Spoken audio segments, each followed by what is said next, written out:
25 जानेवारी आज 16वा राष्ट्रीय मतदार दिवस। आजच्या मतदार दिवसाची थीम जी देशभर जी थीम वापरली जात आहे ती माय इंडिया माय वोट, मै भारत वोट।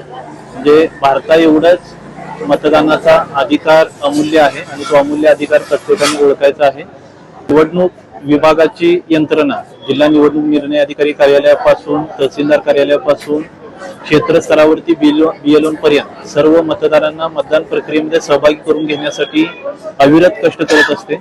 माझं सर्व कोल्हापूर जिल्ह्यातील मतदारांना नम्र आवाहन आहे की आपल्या मतदानाचा अमूल्य अधिकार आहे तो आपण ओळखावा।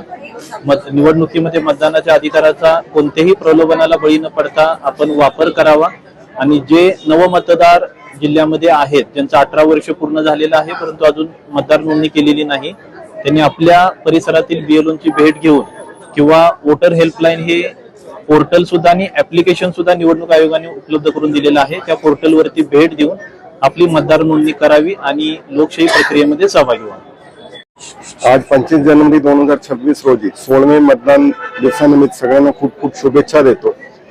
कोल्हापूर जिल्ह्यामध्ये मागे नगरपालिकाचे इलेक्शन झाले, महानगरपालिकाचे इलेक्शन झाले।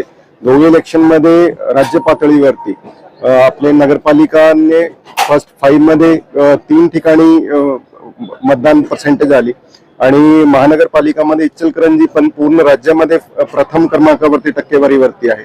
असाच आता येणारी 5 तारीखला जिल्हा परिषदचे इलेक्शन आहे, त्यांच्यामध्ये पण मोठ्या संख्येने जिल्ह्यामध्ये मतदान होईल अशी सगळ्यांना अपेक्षा आहे।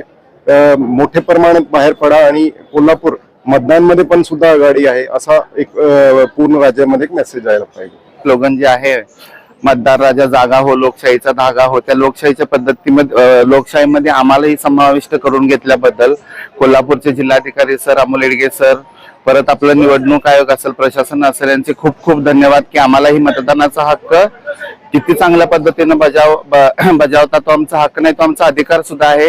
इतका आम्हाला सगळ्या गोष्टींनी जागरूक केल्याबद्दल खूप खूप धन्यवाद। मध्ये जे आता होणाऱ्या निवडणुका आहेत त्यांना आम्ही सुद्धा आवाहन करतो की सर्वांनी पूर्णपणे कुटुंबातील सगळ्या व्यक्तींनी जी आता युवा मुलं आहेत, तरुण मुलं आहेत, तरुण पिढींनी सुट्ट्या न मनवता पूर्णपणे मतदानाचा हक्क बजावायला पाहिजे। हे सगळ्यांना मी तृतीयपंथी समाजाची घटक म्हणून आवाहन करत आहे। आम्हीही मतदान करतोय, तुम्हीही मतदान करा, मी लोकशाही बळकट बनवूया। आपल्या परिसरातील महत्त्वाच्या बातम्या पाहण्यासाठी आमच्या नवसंकेत न्यूज चॅनलला YouTube वर सबस्क्राईब करा आणि बेल आयकॉन प्रेस करा।